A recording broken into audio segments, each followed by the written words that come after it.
Hai semua, selamat datang ke sesi penerangan geografi kita pada hari ini. Khas untuk anda pelajar tingkatan 2, bersedialah kerana kita akan terus menyelami satu topik yang sangat penting, iaitu bab 9, pemanasan global. Jom kita mulakan dan lihat apa sebenarnya yang sedang berlaku kepada planet kita. Cuba anda perhatikan persekitaran kita. Pernah tak anda rasa cuaca kebelakangan ini makin panas melampau? Ataupun mungkin anda sering tonton berita tentang banjir besar, kemarau, jerebu atau gelombang haba? Cuba fikirkan sejenak. Kadang-kadang duduk dalam rumah pun berpeluh sakan kan? Sebenarnya, cuaca ekstrim macam ni bukanlah kebetulan. Ia sangat berkait rapat dengan kesan pemanasan global. Dalam penerangan kali ini, kita nak rungkai apa kesan-kesannya dan paling penting, apa langkah yang kita boleh ambil untuk melawannya. Untuk sesi hari ini, fokus kita ada 3 sahaja. Pertama, kesan pemanasan global. Kedua, langkah-langkah untuk mengurangkannya. Dan yang ketiga, tips-tips harian yang anda sendiri boleh buat setiap hari. Ringkas, padat. Jadi mari kita teruskan. Jadi, pemanasan global ni bukan sekadar buat kita rasa panas tau. Ia membawa kesan berantai yang agak membimbangkan. Secara asasnya, ada 4 kesan utama yang anda kena ingat. Peningkatan aras laut, kemerosotan sumber makanan, gangguan cuaca melampau dan masalah kesihatan manusia. Mari kita pecahkan satu persatu supaya mudah untuk anda faham dan ingat. Kesan pertama dan paling ketara ialah peningkatan aras laut. Macam mana ia boleh berlaku? Apabila suhu bumi naik, ais di kawasan kutub, contohnya macam lapisan ais yang sangat tebal di Greenland tu, akan mula mencair. Dalam masa yang sama, suhu air laut yang makin panas akan buat air laut mengembang. Gabungan dua perkara inilah yang menyebabkan aras laut meningkat mendadak. Kesannya sangat buruk. Kawasan daratan yang rendah boleh tenggelam, ancam nyawa, rosakkan harta benda dan bawa banjir besar serta hakisan teruk di sepanjang persisiran pantai. Selain itu, suhu bumi yang makin naik ini akan mengganggu ekosistem secara ekstrim. Ia memusnahkan bekalan makanan dan sistem cuaca kita. Sebagai contoh di dunia sebenar, gelombang panas di Rusia pada tahun 2010 hingga 2011 telah musnahkan teruk penuaian bijiran mereka. Perkara ini sampai menjejaskan bekalan makanan hingga ke Afrika Utara.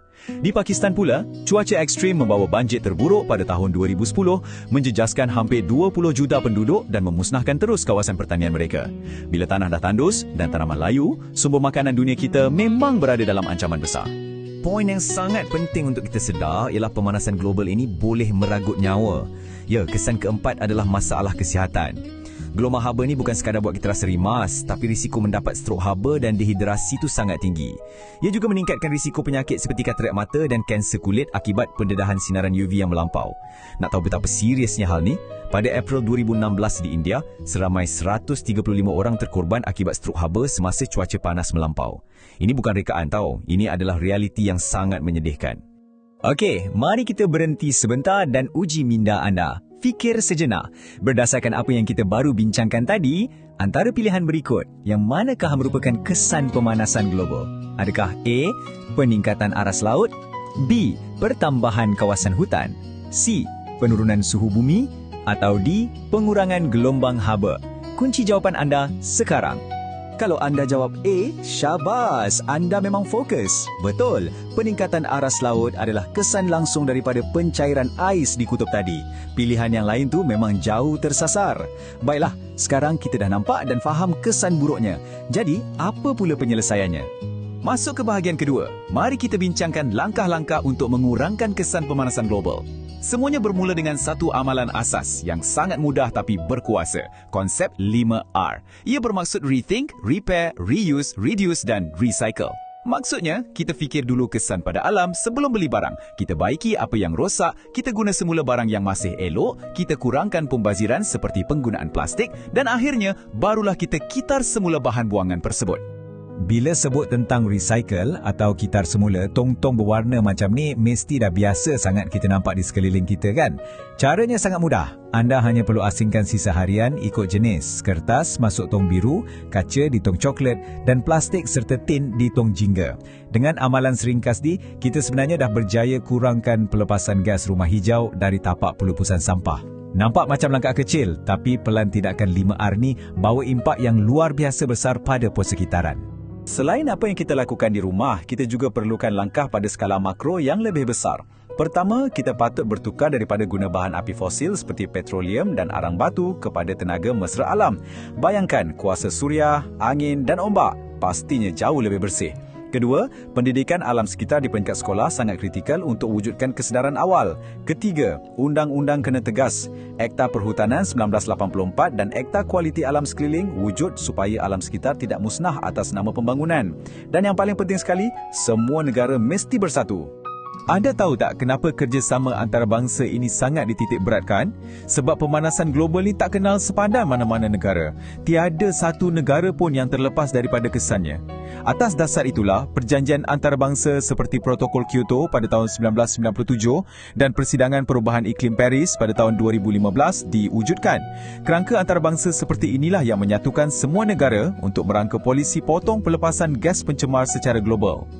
Okey, kita dah tengok dari sudut peringkat dunia. Sekarang, mari fokus semula pada anda. Apa yang anda boleh buat? Ini dia 6 tips harian praktikal. 1. Jadikan 5R sebagai amalan hidup. 2. Jom kurangkan pembebasan karbon dengan menaiki pengangkutan awam atau berkongsi kereta. 3. Biasakan beli barangan elektrik yang jimat tenaga. 4. Jangan selalu guna penyaman udara dan kalau pasang pun elakkan suhu terlalu sejuk. 5. Tanam lebih banyak pokok di rumah untuk sejukkan persekitaran. Dan 6. Yang paling senang nak buat, cabut plug elektrik dari soket bila tak guna. Sangat mudah kan? Untuk pastikan anda betul-betul nampak macam mana nak aplikasikan langkah ni di sekolah, cuba tengok panduan aktiviti 9.1 ini. Caranya, bentuk kumpulan 4 ke 5 orang. Pergi perhatikan persekitaran sekolah dan cari satu lokasi yang paling panas. Mungkin tapak perhimpunan. Kemudian bincang dengan kawan-kawan, apa cara nak sederhana atau sejukkan suhu kat situ. Mungkin boleh bina teduhan atau tanam pokok-pokok renek. Selepas itu, bentangkan idea kreatif anda di hadapan kelas. Baiklah, sebelum kita buat rumusan keseluruhan, jom jawab satu lagi kuis pantas. Berdasarkan tip harian yang kita baru sembang tadi, apakah tindakan terbaik yang seorang murid macam anda boleh buat? Adakah A. Membakar sampah sesuka hati? B. Biarkan sahaja lampu menyala? C. Amalkan kita semula dan tanam pokok? Atau D. Pasang penyaman udara sepanjang hari? Memang tepat sekali, sudah tentu jawapannya C. Kalau kita bakar sampah secara terbuka, ia hanya akan bebaskan lebih banyak gas karbon dioksida ke ruang udara. Kita kan nak selamatkan bumi, bukannya panaskan lagi bumi. Jadi, teruskan amalan kita semula dan tanam banyak pokok, okey?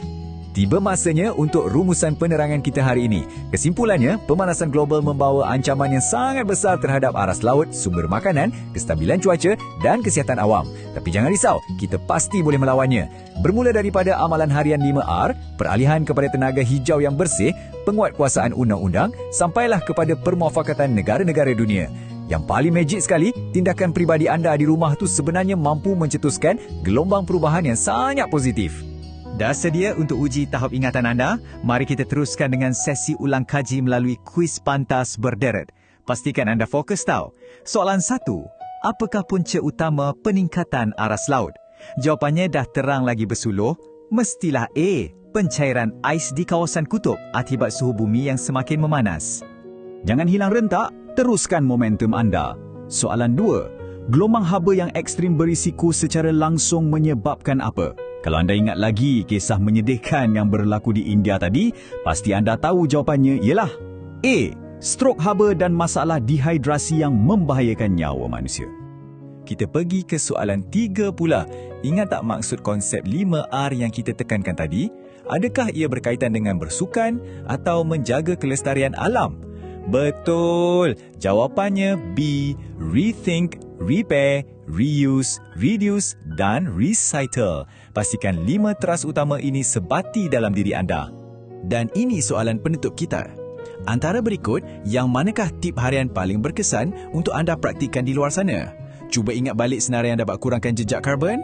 Ya, pandai. Jawapannya B. Menggunakan pengangkutan awam seperti menaiki bas atau tren. Tahniah jika anda berjaya jawab semua dengan tepat. Di hujung hari, isu pemanasan global ini bukanlah sekadar teori untuk dihafal dari buku teks geografi. Ia merupakan cabaran paling getir untuk generasi kita. Masa depan planet ini, yang juga satu-satunya rumah kita, kini berada dalam tangan anda. Jadi, sebelum kita berpisah, saya nak tinggalkan anda dengan satu persoalan yang besar.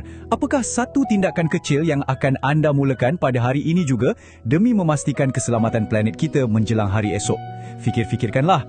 Terima kasih kerana sentiasa fokus sepanjang sesi penerangan geografi ini. Teruskan semangat untuk belajar dan jom sama-sama jaga kelestarian bumi kita.